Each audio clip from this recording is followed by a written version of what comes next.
On vous l'avait promis, une grande première à Saint-Étienne, ce premier week-end consacré aux Jeux, et avec nous, bien, les organisateurs, quelques-uns des organisateurs de cette manifestation. Xavier d'abord, le président du Lions organisateur, et puis Martine, vous connaissez sa voix, on a eu l'occasion de l'entendre sur la radio. Alors, quelle drôle d'idée que le Lions se mobilise pour fabriquer ce premier week-end consacré aux Jeux, Xavier. Oui. On a un petit peu copié un peu l'idée à Villefranche, qui avait organisé ça. Ils ont fait 12 éditions à Villefranche. Et on a trouvé vraiment super génial de pouvoir faire participer des jeunes, des moins jeunes, des amis, des grands-parents pour jouer. Et on a trouvé que c'était en lien avec un petit peu nos valeurs, nos gènes du Lions. De travailler notamment sur le domaine de la jeunesse. C'était vraiment l'occasion de lier un petit peu et nos actions et nos manifestations sur cette manifestation. Alors Martine, beaucoup de travail, beaucoup de préparation, de la com, plein de choses. Il y a des affiches un petit peu partout sur les poteaux de signalisation. Vous avez essayé de trouver avec pas beaucoup de moyens l'efficacité maximum et puis finalement, voilà, ça se remplit progressivement. C'est la satisfaction du devoir accompli pour le moment. Alors la satisfaction, elle sera demain soir quand ce sera vraiment terminé et qu'effectivement on aura constaté qu'on a du monde. Aujourd'hui, effectivement, ça commence à bien se remplir et demain, puisque nous sommes ouverts demain de 10h à 17h avec toutes ces activités au nombre de 22. Les enfants, les adultes, tout le monde a l'air de bien s'amuser et tout le monde a l'air content. Et les représentants des associations aussi qui sont satisfaits de notre organisation. Donc pour l'instant, tout va bien. Alors il faut dire que la volonté, c'est que tout le monde joue, grands-parents, parents, enfants. Beaucoup de mobilisation, on vous repère à vos beaux gilets bleus qu'on voit de loin. Les valeurs du Lions, vous les avez indiquées tout à l'heure. Et puis aussi, un prix d'entrée qui permet à tout le monde de venir. Exactement. On voulait que vraiment, ça ne soit pas bloquant, qu'on puisse véritablement avoir tout le monde qui rentre. On a fait aussi la gratuité pour les moins de 12 ans, pour éviter que ça soit un frein. On voulait vraiment que tout le monde puisse jouer. On veut vraiment mettre en valeur que le jeu est intergénérationnel et on avait envie que les grands comme les plus petits puissent jouer, donc c'était un peu l'objectif. Alors Martine, pour finir cette première vidéo, vos équipes se sont mobilisées, mais vous avez aussi mis dans le coup plein de gens, les associations de joueurs et puis des jeunes. Alors toutes les associations qui participent effectivement, et puis nous travaillons depuis longtemps avec les jeunes d'Unicité qui nous ont beaucoup aidés. Une représentante est encore là cet après-midi, mais ils ont tracté sur les marchés. Vous parliez des panneaux en ville qu'ils nous ont aidés à poser. On a aussi Adrien du CREFAD qui nous a donné un sérieux coup de main parce que 2 bras jeunes hier après-midi pour mettre la salle en place, ils n'étaient pas de trop. Et vraiment, effectivement, on les en remercie parce qu'ils nous ont beaucoup aidés. Alors Jean-Marc il va nous faire un petit panoramique pour que vous voyez tout ce qui se met en place. Alors il y aura un petit peu de contre-jour bien sûr parce qu'on est dans cette grande salle polyvalente qui se prête bien. Il y a de la place, il y a un petit peu de bruit mais pas trop, c'est le lieu idéal. C'est le lieu idéal. Alors effectivement on était inquiet sur le bruit et finalement ça se passe très très bien.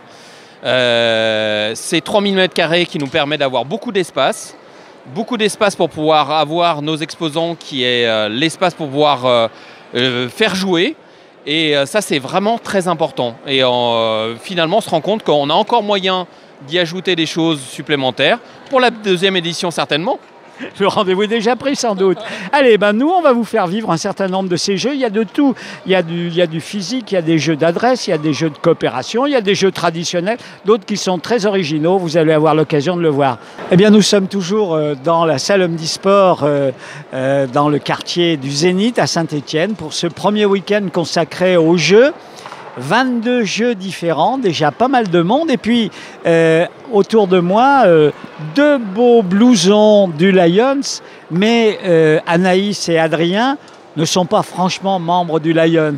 Expliquez-nous un peu votre présence alors que nous sommes devant ces beaux jeux de bois dont vous avez la responsabilité. Alors Anaïs, votre parcours et Comment se fait-il que vous soyez là aujourd'hui? Alors, moi, du coup, là, cette année, j'ai décidé de faire un service civique à Unicité. Unicité, dites-nous un petit peu. Alors, c'est une association qui en fait, s'occupe de jeunes en service civique. Donc, il y a diverses missions. Et du coup, moi, mon service civique, c'est un service civique d'initiative. Donc, je suis encadrée, en fait, par un coordinateur d'équipe qui m'aide à monter mon propre projet. Alors, est-ce que vous avez déjà monté d'autres projets intéressants qui vous ont passionné?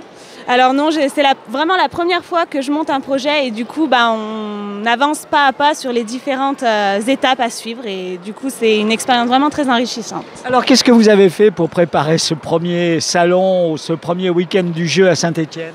Alors moi, du coup, je suis ici en tant que bénévole pour expliquer les jeux en bois aux différentes familles en fait qui viennent. Voilà. Vous avez été mobilisé pour la pub, pour l'organisation un petit peu? Non, pas trop, parce que du coup, j'avais des propres impératifs par rapport à mon projet de service civique, donc j'étais pas disponible. Voilà, eh bien bravo pour votre engagement. Alors Adrien, lui, il aime pas trop, mais ça va très bien se passer. Adrien, c'est le début pour vous du service civique. Bah oui, c'est le début, c'est vraiment la première fois que je suis à un event comme ça, je participe. C'est bien, c'est une chance, parce qu'après derrière ça peut amener à une suite. Après la suite, on verra bien ce que c'est. Et alors, vous êtes dans quel organisme pour faire votre service civique? Je suis au CREFA de Loire qui est à Saint-Étienne, donc c'est une association qui accompagne les jeunes de ce qu'ils veulent faire. Donc monter un projet ou autre et ça amène aussi à faire un service civique. Donc du coup, j'ai testé le service civique, ce que ça donne. Et alors là, pour ce salon des jeux, qu'est-ce que vous avez fait depuis une dizaine de jours? Puisque vous commencez, hein, c'est tout le début. Depuis le 1er mars, j'ai commencé officiellement. J'ai commencé à mettre des affiches dans les villes pour attirer. Après le mardi, j'étais avec Martine pour mettre les pancartes, vraiment attirer du monde. Ah oui, les pancartes en ville, c'est vous? Voilà, les grandes, ouais, c'est ça. Les grandes affiches. Voilà, c'est ça. Et du coup, hier, on a installé. Et maintenant, on est là, quoi. Voilà, et on attend les visiteurs qui vont venir jouer avec ces jeux. Eh bien, écoutez, bravo pour votre engagement et continuez bien puisque vous êtes au début de votre service civique. Une idée d'autres missions pour la suite? De mon propre projet, vous voulez dire? Alors moi, du coup, mon projet, c'est de mettre en place des ateliers de danse pour les personnes âgées en institution, donc soit en accueil de jour, soit en maison de retraite, etc. Vous êtes danseuse, vous? Un petit peu, danseuse amatrice, oui. Et pour Adrien, il a une idée, Adrien, de la suite des opérations. Demain soir, ça sera fini. Ouais, demain soir, ça sera fini, mais je trouverai d'autres missions. Et dans le jeu, quoi. Dans le jeu. Voilà. Eh bien, merci à Jean-Marc et on a été heureux de vous faire découvrir Anaïs et Adrien avec EH qui sont au service de cette belle journée, de ce beau week-end. Rendez-vous, venez nous retrouver Plaine Achille, c'est facile à trouver. Vous vous garez sur le parking du Zénith, vous faites 100 mètres avec enfants, petits-enfants, tante, la famille, les voisins et vous passerez des moments très très agréables. Premier week-end du jeu à la Plaine Achille dans la salle Omnisport et avec nous Yvan. Et vous voyez, Jean-Marc va vous le montrer, nous sommes au stand du tir à l'arc. Et Yvan, il a une super tenue. Si vous voulez vous retourner, Yvan, qu'on voit bien, regardez. Première compagnie d'archers de Saint-Étienne. Alors, expliquez-nous un peu une compagnie d'archers, parce que y a un côté historique derrière cette appellation. Alors oui, du coup, la première compagnie des archers de Saint-Étienne existe depuis déjà un très long moment. Je ne saurais pas vous donner la date de création, mais les premières compagnies, notamment celle de Terre-Noire à Saint-Étienne, datent de 1897. Donc vous voyez, c'est quand même des choses assez... voilà. Et puis on a les mots de compagnie qui montrent un certain prestige au niveau de l'archerie, donc il y a des termes très spécifiques. Et nous, notre compagnie, il me semble qu'elle a une quarantaine d'années. Donc voilà, c'est... Alors vous êtes arrivé, vous, au tir à l'arc, comment ? Du coup, par connaissance. Après, c'est vrai que sur l'agglomération stéphanoise, c'est la seule compagnie que je connaissais. Et du coup, c'est aussi un gros club, hein, quand même, la première compagnie. Donc, avec toutes les prestations qu'ils font, notamment à l'extérieur, les concours extérieurs, tout ça, il y a une assez grosse visibilité. C'est comme ça que je l'ai connu. Et je suis intégré, du coup, le bureau et l'association par ce biais-là, quoi. Alors, qu'est-ce qui vous plaît dans le tir à l'arc, qui est une discipline olympique, qui est un sport très organisé, très... Voilà. Alors moi, ce qui me plaît le plus, c'est la question un petit peu de la rigueur, en fait, du sport très rigoureux, où il faut être toujours dans le même geste, toujours dans la même attitude, essayer tout ce qui est concentration aussi. Ça permet réellement de se vider l'esprit, notamment le soir après le travail. Et, Ça fait du bien. Ça fait du bien, voilà. Pas besoin d'aller faire du yoga, c'est un peu la même chose. Ouais, c'est un peu la même chose. Alors, c'est pas sur le versant de la relaxation, mais en même temps, faut quand même être assez relax quand on va tirer à l'arc, puisque c'est, voilà, plus on va être stressé, plus on va être tendu, et plus on va pas faire de bons scores, quoi. Donc, du coup, c'est ce qui m'intéressait le plus dans la pratique du tir à l'arc. Voilà. Alors, il y a un aspect physique aussi, parce qu'il faut tirer. Hein. Il faut On se rend pas compte hein, quand on voit la télé, on a l'impression. C'est ça, c'est qu'au début, on démarre avec, on apprend les postures et les gestes, et puis petit à petit, on nous apprend tout ce qui est gainage, musculation un petit peu. Mais alors, c'est sûr que c'est pas tout ce qui est course de fond, tout ça, mais c'est pour au moins tenir l'arc, parce que comme vous dites, c'est quand même pas des arcs légers. Il faut aussi pouvoir armer régulièrement, parce qu'on tire par entraînement une centaine, voire 200 flèches, donc ça fait déjà pas mal. Et sur un concours, donc que ce soit à l'extérieur ou à l'intérieur, on peut tirer jusqu'à une centaine de flèches. Donc faut pouvoir enchaîner et au cours du concours être assez opérationnel. Donc oui, c'est assez physique. Et puis les distances sont variées aussi, 60-90 mètres je crois. Ou... Alors 90 mètres c'était avant, mais maintenant voilà, la distance olympique c'est 70 mètres à l'extérieur. Et on a tout ce qui est tir en salle à 18 mètres. Ce qui change en fait c'est la taille du blason. Plus vous allez être près, plus le blason va être petit. Et donc à 18 le blason c'est la cible au fond. Voilà, c'est ça, c'est ce qu'il y a au fond. En fait, on va avoir à 18 mètres un blason de 40 cm, donc ce qui est petit, et à 70 mètres un blason de 122 cm. Donc voilà. Et après, il y a des distances intermédiaires et aussi des parcours intermédiaires. Il y a des gens qui tirent sur des animaux en papier ou en cible mousse. Donc tout ça, voilà, c'est un peu toute la pluralité au niveau du tir à l'arc qui fait qu'on a énormément d'archers de cultures et d'horizons différents.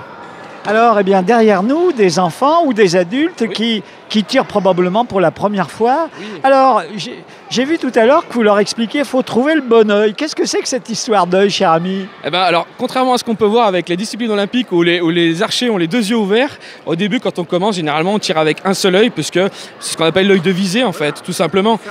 L'autre et voilà. Pour être bien concentré. C'est ça, parce que si on s'aperçoit qu'on ouvre les deux yeux, en fait, on voit deux fois la cible. Laquelle choisir, ça c'est compliqué. Donc c'est pour ça qu'on demande aux gens quel œil de visée ils ont, parce que naturellement on a un œil, c'est lié forcément en fait quand on est gauche ou droitier. Voilà, au niveau du cerveau, du coup on a un seul œil de visée. Et après une fois qu'on l'a défini, ça fait qu'on devient droitier ou gaucher. Donc on a un arc spécifique gaucher et droitier. Et on tire de la même façon en général, mais pas du même côté. On peut se retrouver face à face sur un pas de tir avec un archer. Alors on voit les enfants derrière nous, mais vous nous feriez pas une petite démonstration là ? Ouais, si allez, une petite démonstration. Alors, un bel arc, hein ? Ouais, alors du coup, là, ça, c'est ce qu'on appelle un arc d'initiation. Donc, c'est des arcs qu'on fournit pour les élèves la première année. Parce que c'est vrai qu'on estime que l'archerie, c'est quand même un investissement.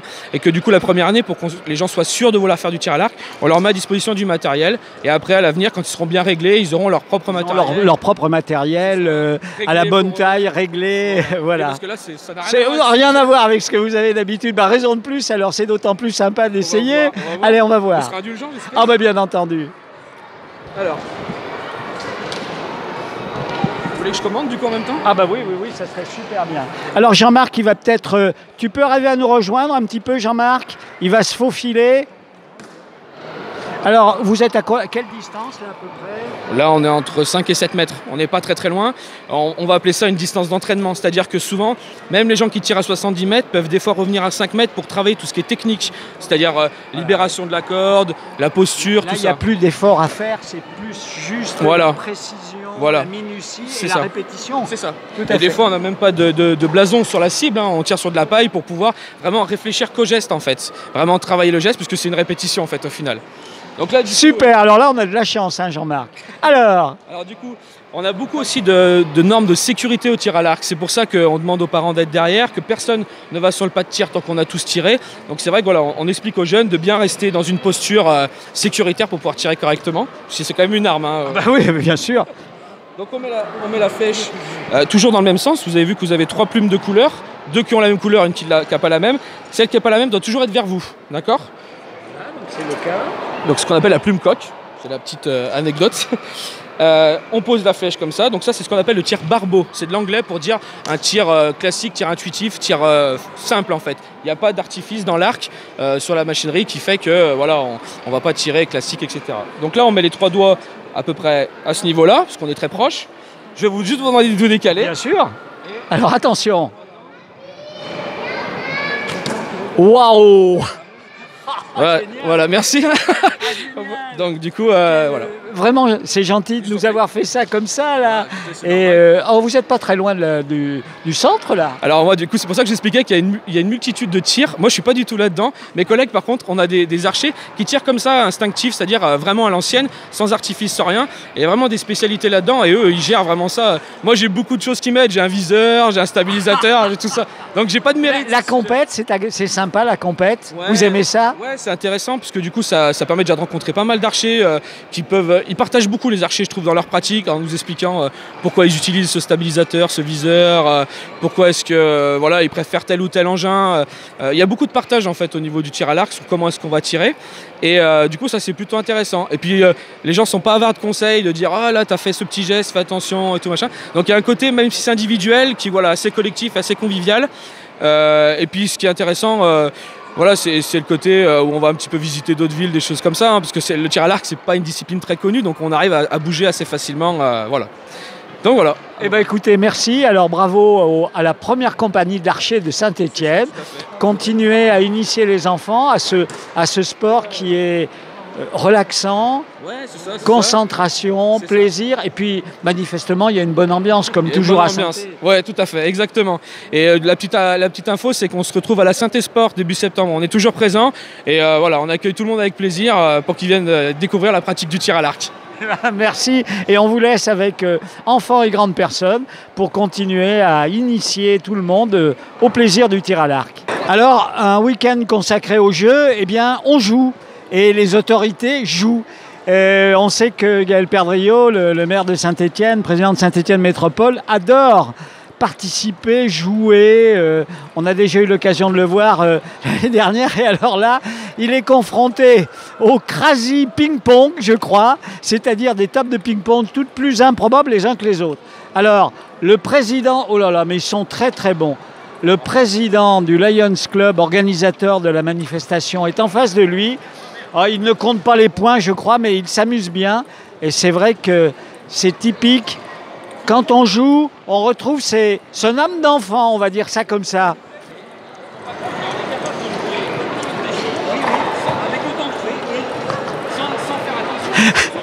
Mais si. Allez, quelques mots. Ça fait du bien de jouer, Gaël Perdriau. Oui, ça change les idées. Et puis surtout, je suis venu soutenir le Lions Club de Saint-Étienne parce qu'il mène une opération pendant tout le week-end avec de nombreuses associations de Saint-Étienne autour du jeu. 2 jours où les familles peuvent venir jouer, les familles ou les personnes d'ailleurs qui viennent seules, pour jouer au billard, pour jouer au ping-pong un peu bizarre, vous en conviendrez, pour jouer aux échecs, des nouveaux jeux de société également, créés par des Stéphanois. Et puis les bénéfices sont reversés à des associations, à des belles causes. Et donc je suis venu encourager et remercier les bénévoles de cette initiative. La ville a prêté la salle Omnisport, vous voyez, qui se prête finalement aussi pour ce genre de manifestation. Et je leur souhaite bon succès. Alors c'est ce premier week-end du jeu. Ça manquait à Saint-Étienne et comme très souvent, ce sont des associations, des bénévoles qui ont l'idée d'inventer des choses nouvelles. Alors il y a une manifestation qui marche très bien à Saint-Étienne qui s'appelle LudiQuest, dont l'édition d'ailleurs va démarrer prochainement. Mais là on est sur un autre registre. Voilà, et puis l'idée c'est qu'il n'y ait pas d'écran. Aucun écran. Oui, ça aussi, ça fait du bien, hein. Ça repose les yeux. Hein. Et ça montre aussi aux enfants avec les jeux en bois, avec les jeux de billes, enfin les jeux traditionnels, et puis des jeux très nouveaux, très modernes, bien pensés, bien réfléchis, qu'effectivement, on n'a pas besoin d'avoir une manette entre les mains et de s'exciter tout seul. Puis c'est quand même plus socialisant. Hein. On rencontre des gens, c'est quand même, je trouve, plus chaleureux, plus humain. Voilà, on va vous laisser continuer à jouer. Il y a encore pas mal de choses un peu étranges. Merci. Merci à vous, bon week-end. Merci. Voilà, des choses étranges, on va vous en montrer. Ce crazy ping-pong est hautement improbable. Il y a aussi de la pétanque de table et puis d'autres jeux tous plus passionnants les uns que les autres. On va vous montrer tout ça. Toujours au Palais Omnisport de Saint-Étienne, à la Plaine Achille. Et un lieu tout à fait extraordinaire avec 2 passionnés qui créent, qui construisent, qui fabriquent et qui animent ensuite ces jeux qui sont des jeux, des prototypes. C'est vous qui les inventez. Oui, c'est moi qui les invente. qui les met au point, et puis à arriver à quelque chose qui fonctionne. Voilà. Et alors vous avez aimé depuis toujours inventer, créer? Ah oui, tout le temps, depuis tout le temps. Y compris quand j'étais dans mon métier, c'était les moutons à 5 pattes qui m'intéressaient. Voilà. Et après, bon, donc, comme il y a beaucoup de jeux aux billes, je les passe à mon ami Paul qui, lui, fait l'animation.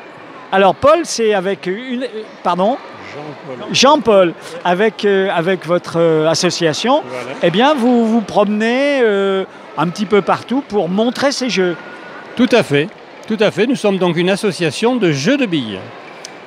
Donc au départ, les jeux de billes, pour moi, c'est au sol. Bien sûr, tout le monde voilà. A joué dans la cour d'école primaire. On fait le tour de France, on tire la 5. Voilà, on fait un trou, on appelle ça le pot, on tire dans le pot, etc. Voilà. Et donc depuis que je connais Henri, depuis qu'on se connaît, Henri nous crée des jeux en bois avec des billes. Et ça, c'est formidable. Pour tout le monde. Pour tout le monde. Parce que ce sont des jeux qu'on met sur des tables. Donc c'est pour tout le monde. C'est-à-dire même pour les gens qui sont dans un fauteuil, ils peuvent jouer aux billes. Et c'est ça qui est formidable. Alors il y en a plein autour de nous. Vous en avez amené à peu près combien? Une quinzaine? Voilà, après une bonne quinzaine sur je crois 23 que j'ai créé.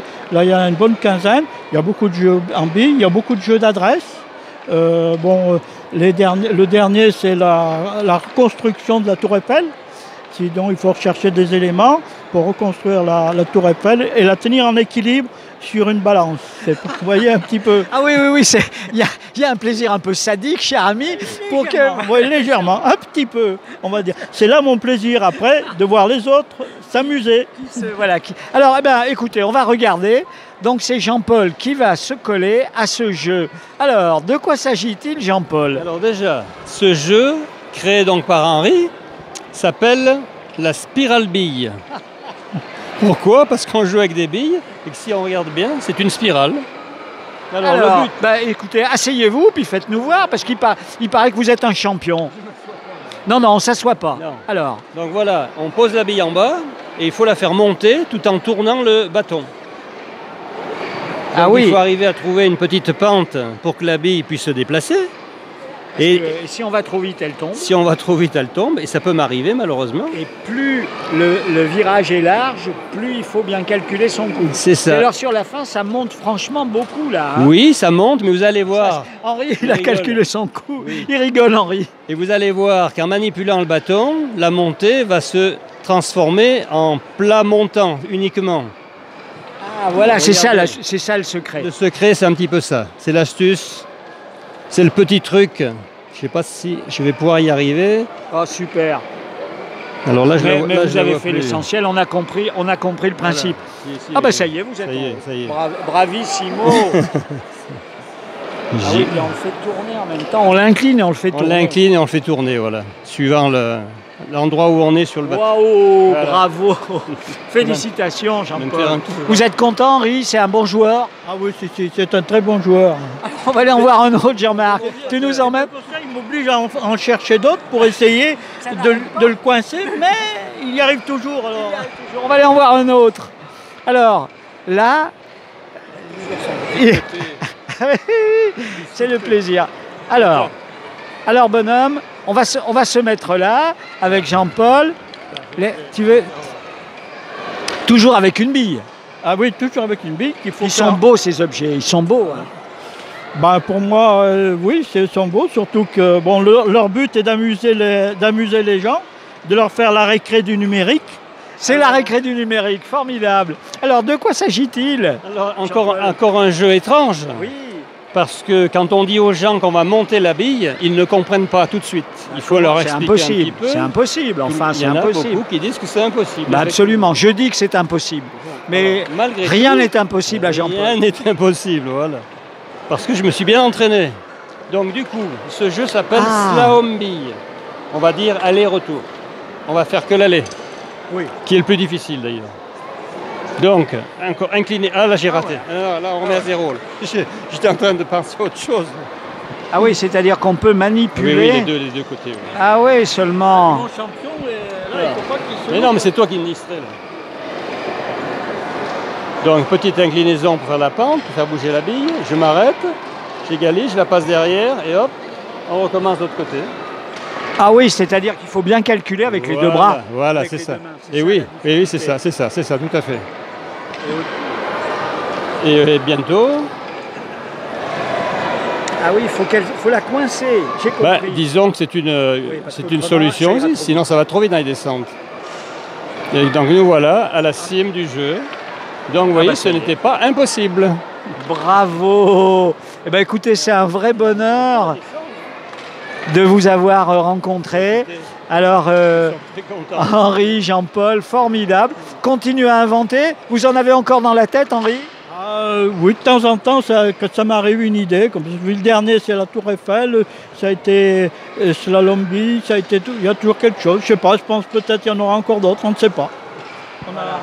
Et puis bravo, parce que du coup, avec votre association, vous incitez les petits et les grands à jouer. Tout à fait, c'est ça qui est intéressant. Ce sont des jeux intergénérationnels. Tout le monde, toute la famille, tout le monde peut jouer. C'est vrai, hein, c'est vrai. Les anciens comme les plus jeunes, tout le monde peut jouer. Il y a un accès permanent et on est là pour expliquer les règles, voir les petits trucs à donner pour pouvoir arriver au sommet, par exemple, de ces jeux tout bizarres. Voilà, merci à vous, formidable. Le plaisir de retrouver Dominique Barou, Villardaire, et puis depuis déjà quelques années, initiatrice de situations d'activité pour que les petits, tout petits, découvrent le bonheur de bouger. C'est ça au fond. C'est tout à fait ça, oui. Donc moi, ça fait un peu plus de 30 ans que je fais cette activité. Et sur Villars, eh bien, j'ai créé ma propre association il y a 20 ans. Et donc, effectivement, aider le bébé à se mettre debout et à marcher, et ensuite aider cet enfant à élargir au maximum toute cette base de motricité qui va lui permettre après de partir droit dans ses bottes, quoi. Alors, ça a commencé chez vous et ça se développe, ça s'est beaucoup développé. Et puis vous avez conçu un certain nombre d'outils qui permettent effectivement de mettre les enfants en activité. Tout à fait. Alors nous avons la chance sur Villars d'avoir une municipalité qui nous a suivis, qui a cru en notre projet. Et donc nous avons déjà des locaux magnifiques. Nous avons une équipe de 19 animateurs à mes côtés. Nous avons beaucoup de matériel et beaucoup de formation. C'est-à-dire que les personnes qui travaillent avec moi ont toute cette sensibilité et ces objectifs de l'éveil de l'enfant et de cette construction de la motricité. Donc c'est vraiment une chance. Il est vrai que j'ai démarré donc, il y a 30 ans sur l'étoile de Montaut à Saint-Étienne. J'étais dans les premières, c'est vrai. Et puis, petit à petit, à force de devenir formatrice, d'aller un peu à droite à gauche, ça se développe. La bonne parole à porter. La bonne parole a porté ses fruits, tout à fait. Et bien alors on va voir, vous allez nous raconter un petit peu ce qui se passe. Voilà, donc, oh quel bonheur, oh là là, ce sourire extraordinaire. Bonjour mademoiselle, mais c'est trop bien. Mais c'est trop bien avec, oh là là, avec papa. Alors, vous avez l'habitude que vos enfants découvrent ces activités? Oui, effectivement, on amène Diane et Léonore Quel âge qui ont quasiment donc 1 an et quasiment 2 ans et demi. Et on les amène les mercredis et les vendredis chez Éveil Forme et Loisirs. Et alors? Écoutez, on est vraiment conquis parce qu'on a découvert ça il y a peu de temps et c'est exceptionnel. On les sent vraiment épanouies et heureuses. Elles découvrent plein de choses. C'est des images extraordinaires. Oh là là, regardez ça. Elles sont heureuses. En toute sécurité aussi. Exactement, en toute sécurité. Elles apprennent la sociabilisation, elles apprennent à s'éveiller à plein de choses, à l'évolution, aux autres, aux couleurs, à énormément de choses. Et on a vraiment beaucoup de chance. On a une équipe qui est très dynamique, très à l'écoute, beaucoup dans l'accompagnement. Donc on est très heureux d'y aller régulièrement. C'est un beau moment pour elles et c'est un beau moment pour nous aussi parce qu'on les voit. Parce que vous êtes là aussi. Oui, on peut venir quand ils sont plus petits, on vient avec elles. Et après, quand ils sont plus grands, ils sont accompagnés par l'équipe en autonomie. Donc on est vraiment contents. Formidable. Alors on a l'impression que c'est tout simple, mais en fait, ça demande beaucoup de progressivité aussi pour que ça se passe bien. Ça demande beaucoup de confiance en l'enfant. Ça demande une bonne formation, une bonne connaissance et des bonnes compétences au niveau de l'animation. Parce que plus l'enfant est petit, plus on sait que c'est délicat. Et une fois qu'on a gagné la confiance des enfants, c'est fabuleux. Nous, on est là pour... Il y a des fois, je trouve que c'est même trop simple ce qu'on fait, parce qu'on met à leur disposition du matériel, On met à leur disposition notre affectif, notre sécurité affective, et c'est eux qui font le travail. Alors, on va vous remercier. Et puis, on va peut-être regarder quelques autres activités possibles. Mais ça sera pour quand elles seront un peu plus grandes. Oui, effectivement, on va y aller par étapes, c'est le principe. Merci à vous. Merci à vous. Allez, avec Dominique, on va tout simplement se promener. Il y a plein d'activités possibles. Là, on est sur les plus grands. Donc, eux ont une motricité qu'ils ont construit petit. Et là, par la multi-activité, parce qu'une chose importante, on ne spécialise absolument pas l'enfant dans une activité. On va lui proposer à peu près 14 à 16 activités dans l'année. Et donc, dans chaque activité, il y a des objectifs bien précis, soit du collectif, soit de l'individuel, de l'équilibre, enfin vraiment de la prise de risque, des choses comme ça. Et l'enfant, petit à petit, va construire tout un panel et toute une large motricité pour pouvoir se construire de façon solide dessus, comme une maison. Plus les fondations sont solides, plus l'édifice tient bien dessus. Écoutez, bravo et merci de faire cette construction. Alors, ce qu'il y a je trouve d'extrêmement sympathique, c'est que c'est communicatif. On a l'impression que quand les enfants arrivent, tous viennent chez vous. Oui, c'est ça. Écoutez, l'enfant est fait pour bouger. L'enfant est fait pour bouger, c'est son principal travail, il est fait pour jouer aussi. Donc, ça plaît tout le temps. Donc, ça attire.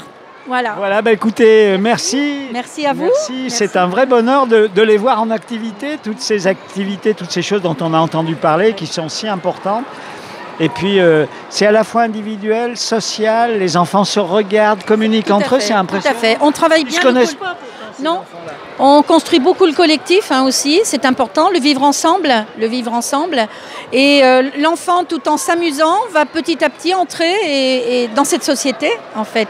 Et puis, se faire des copains, se mesurer aux autres, parce que c'est important, le regard des autres et puis la confrontation avec les autres pour savoir que je suis unique. Et je suis unique, c'est l'estime de soi. Dernière chose, j'ai été frappé par la conviction du papa, qui est un jeune adhérent, j'ai compris, mais alors vraiment, il vous fait une pub pas possible. C'est ça. C'est la meilleure pub qu'on puisse avoir. Nous, on travaille, on a vraiment beaucoup d'enfants. On est obligé d'en refuser malheureusement, mais c'est la meilleure publicité qu'on puisse avoir, le témoignage des parents. Et vraiment, ça touche beaucoup. Merci et bravo. Merci bravo Dominique. Merci à Jean-Marc pour la réalisation technique. Merci beaucoup. Alors nous sommes toujours plein Achille à la salle Omnisport dans ce premier jour de ce week-end consacré aux jeux avec un X. Et il y en a 22 sortes différentes.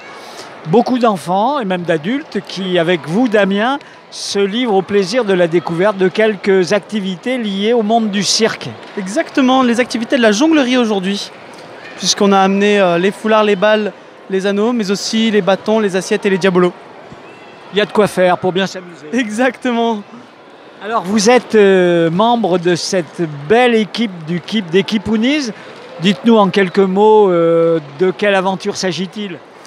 Du coup, c'est une école de cirque qui a été fondée en 2005 par Gilles Thoman, qui était un artiste aérien dans les années 90. Et elle est restée, elle s'est pérennisée. Et maintenant, on est une équipe de 2 animateurs, plus 2 artistes, et toujours Gilles qui gère tout ça. Beaucoup de travail avec des jeunes dans les écoles, et puis une école aussi, une école du cirque. Tout à fait, une école de cirque à Tardy. On travaille également dans les écoles en milieu scolaire, dans les centres sociaux, dans les centres de loisirs, et aussi avec les publics handicapés, spécialisés en règle générale. Alors vous, votre aventure pour arriver chez les Kipounies, quelle est votre spécialité ? Les artistes ont toujours une spécialité. J'ai commencé jongleur, du coup, et après, au fil des années, je me suis un peu perfectionné aussi dans l'aérien, puisque Gilles étant dans l'aérien, c'était... Il y avait un beau maître. Voilà, exactement. Alors, plusieurs activités proposées. Un petit coup de diabolo, on va vous voir au diabolo. Alors, qu'est-ce qu'il y a de compliqué et en même temps de passionnant dans le diabolo ? Alors, le diabolo, c'est l'objet le plus compliqué, puisqu'il y a des ficelles, et les ficelles, ça s'en mêle très vite. Donc, on a tous eu cette expérience, voilà, on a exactement. tous essayé de commencer. En général, on ne va pas très loin. Du coup, il faut contrôler l'axe, contrôler la ficelle, contrôler le diabolo, l'espace autour de nous. Voilà par exemple, un bel exemple. Et donc tout ça... Une minute de Damien, roulement de tambour, et au travail Damien. Allez.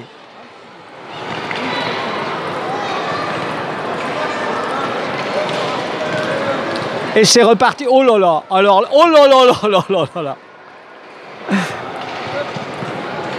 Ça vous plaît les filles?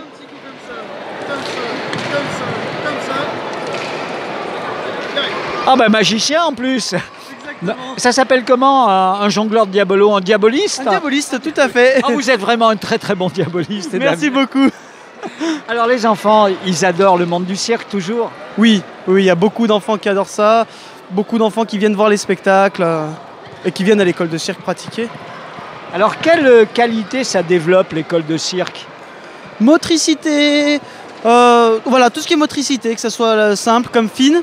Et du coup, ça ne met pas en échec. Parce que comme il y a beaucoup d'activités, on trouve toujours. Voilà, forcément, on trouve toujours ce qui nous correspond.